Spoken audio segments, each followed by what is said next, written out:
Hey everyone, it's Will, Gamer Dad, with another video for you.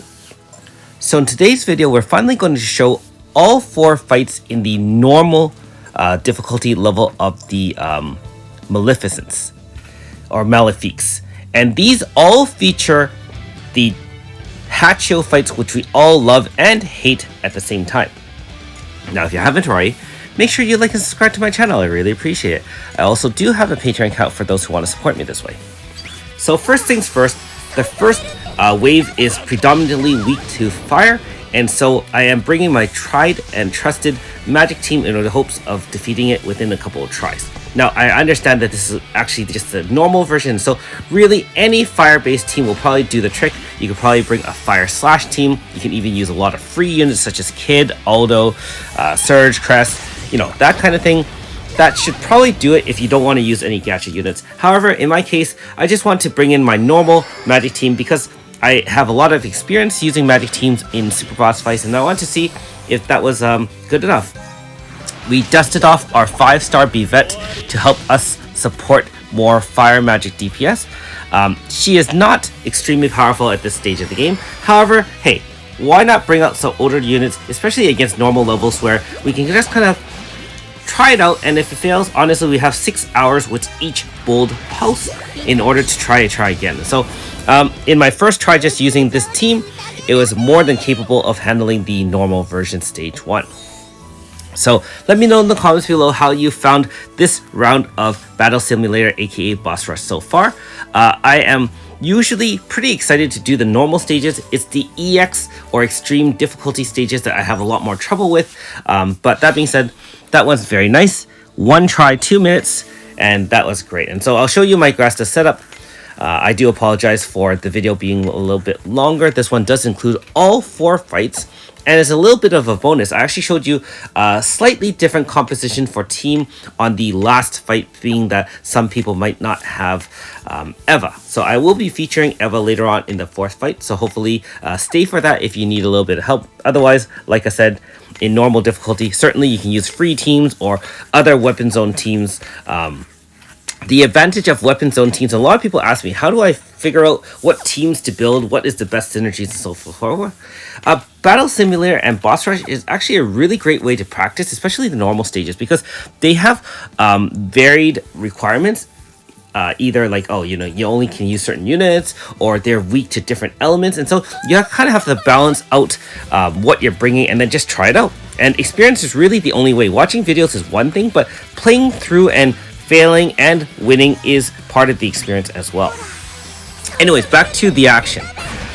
Stage 2 has multiple weaknesses. I believe this one is weak to both wind as well as earth, depending on which of the Hatcho fights you're fighting. Obviously, the crab bonds, you recognize that one. It does have high levels of earth resistance, even though it is weak to earth. And so I activated a large 2-turn AF right here, set up all my buffs and debuffs, make sure I have the mental filter activated by Horai Jewel. Also, if I don't,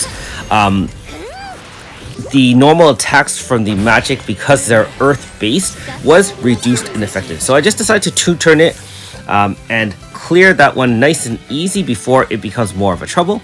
I remember crab bonds even back in the day as a single Hatcho was a challenge at the time. Alright, so next up is the Demon Spider. So this one is weak to wind. We do have Aes Daenerys on our team, and if you spec him out, he should be more than capable of one-shotting it. And remember that during the AF, you can actually stack up to 4 stacks of his Turbulence Death, making sure that he has 4 full stacks before you come out of it, so that you can one-shot that Demon Spider, because at the top stacks, you're going to do the most damage. So keep that in mind when watching the AF and their animations. Other than that, the final one is the Land Avatar, weak to Earth, and we have a Lunatic AS Clark, or you have an AS Chio doing the damage. In this case, AS Chio just set Pain and Poison with Horai Jewel preemptively, and then we just have our main Earth DPS do the trick for us. Note that this one does require 2 staff users, so honestly, Magic Team is very, very capable here to bring, and they definitely have a lot of synergy. I find that magic teams in general, the Earth is the most predominant. I mean, you have ASGO as an Earth zone setter, Earth magic zone setter. AS Clark is free and has top-lined Earth DPS. And of course, if you have Mirrors or other ones, you can just kind of spec it out as needed. As usual, Rosetta just kind of is in there. Remember that she does have end of turn buffs that boost along with ASGO in Magic Zone. Mira is just a Grasta holder, and same setup as before. So no changes so far. Alright. So stage 2 is done, and now we're on stage 3. This one, as you can clearly see, I did have a couple of tries, because as we get further along in the challenges, depending on the speed of your team and the speed of the enemies, you might either get outsped, or you really have to try the mechanics to see if it hits you and does things. Now, remember that Jinkame, weak to wind. However, if it hits you, it can cause confusion status. And what happened for my team, it confused AS Hismina the first turn, and then AS Hismina destroyed my entire team with one hit. And so that was really unfortunate. In this case, we have a lot of Moon Realm gear to kind of offset or reduce the RNG associated with the confusion, after which, honestly, the 2-turn will be more than enough. Remember that True Manifested Suzette, if you preemptively set up with Demonic Thrust, her Dragon Assault would do 9 times normal damage for a really high multiplier. However, in this case, she can already also duel as a power down preemptively 30% with her Demonic Thrust if needed. Now, Moonfire, you know, is weak to water. However, remember that at the 50% mark, it does have a counter. It also damages your MP. So right there is your 50% HP stopper.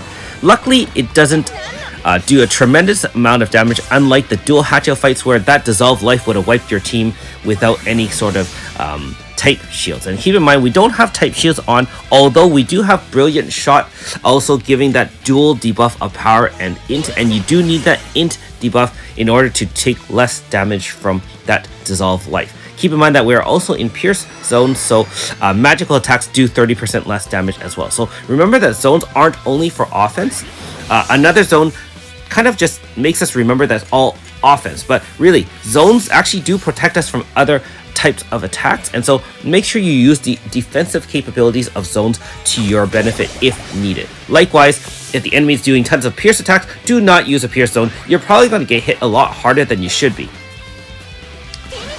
And just like before, we punched right through it. Note that even though some attacks are more effective, if it is an element that it's synergistic with, say the boss is a wind type, your wind attacks still do damage. It's just resisted, and resisted is only 25% damage as opposed to 100, but it's not nulled and it's not absorbed. So there is benefit to that. So it at least is much nicer to us there, a little bit less of a requirement. Keep in mind that this particular stage needed 2 lanced units, and so a Pierce team was more synergistic and more useful in bringing than my traditional magic team. You've seen all these units in action when I've done other boss fight simulators before. Sheila, obviously, AS is our dual zone setter, preemptive, also does some end of turn heals in Pierce zone or any zone. Foreign is just our Grasset holder at this point. And Sikia ES is a great wind Pierce wind zone setter. And finally, we have Komachi doing some more Grasta holding as well. Keep in mind she's Eastern, so she shares Grasta with ES Sukiya. Alright, and in our final stage, this one was a little bit more challenging. So I'm actually going to show you the high-powered Eva team. And yes, I am using a team of 4. I'm not using one character by itself. I do apologize for that. First wave. Akadeshu is actually mildly fast. So depending on how fast your team is, it might get a hit on you. So keep that in mind. Like that. You will get hit. If you want to spec out your Eva much faster, you can do so. However, the downside to that is now you won't be able to establish Magic Zone. So I have my Rosetta faster than my Eva for that reason. So again, these are things you have to consider when doing boss fights or just fights in general. You want to see who's fastest, what kind of moves or rotations, and how you want to set up either your zone or your attacks. In the case of our second wave, we have Tomo Stake or Tomoe Stake. First turn, it actually does a physical shield, which does nothing against our magic team. So that's another reason why magic team works really well here. This one is weak to earth. However, even though it guards against water, you can clearly see Eva with powered up is more than capable. Now at the 50% mark, Tomoe Snake does do a Poison Fang. If you have physical shields up, and note that Magic Zone does protect against that physical attack, partially, you'll take less damage, and all you have to do is use a healer to heal up. We did have Codex from AS Rosetta doing the trick, and don't forget that Eva really can heal with Glacial Veil if necessary. And in the final stage here, we just have to use our Wind team. Turbulence Death should be able to deal enough damage right there. Remember that Turbulence Death, just like in earlier stages, have to be stacked up to 4 max, so you can either use AS to kind of stack it up, or if you're just doing the turns, and I don't believe I did anything special there, you can just blow right through it. So if you have a high power team, you probably don't even need an AF. Note that all of these do have to be cleared within 10 turns for max rewards, and so that is more of the challenge as opposed to just taking straight DPS damage. Now, if you don't spec your team properly, and I tried a couple of times, you will die to stage 4 of this, even at normal difficulty. So make sure you do bring a team with dual debuffs or debuffs, or if you want to out damage the enemy, you can do so with one turn AS and then kind of set up your buffs and debuffs to do it that way. So I only use Magic Team, and I'm comfortable doing it that way, and hopefully that gives you some insight as to what I think about when building teams for these battle simulators. I basically use one team, and if it really doesn't work, then I switch. So I love Magic Teams. Magic Teams are my favorite, as you all know by now. And as a little bit of a bonus content, we are going to use Mighty Manifested instead of Eva to show you the different style needed. So note that it's going to be actually a completely different way I set up. We're going to activate a 1-turn AF with only 3 units up front. We're leaving AS Rosetta at the back to eventually set up and VC in for Magic Zone. The whole point here is to make sure that we don't get outsped by Akadenshu.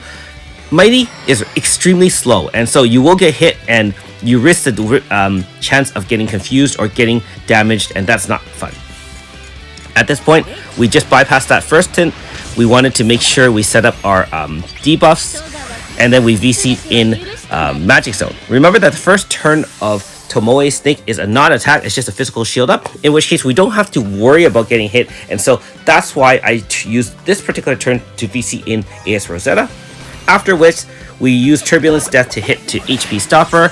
We have our physical shield up with Prayer of Judgment, and then we one-shot kill with AS Chio. Remember that Tomoe Snake is weak to Earth after the Horai Jewel. Finally, remember that this boss does hit you with 3 single target 800 fixed damage, and so you do have to have close to full HP if possible. We can still rely on Codex for heals from AS Rosetta, and then really it's just a matter of the one-shot kill like that. Alright, so I'm only going to show you the Grasta setup for Mighty. Everyone else is the same as the last fight we just did. Good luck on the fights, and thanks for watching. We'll see you next time.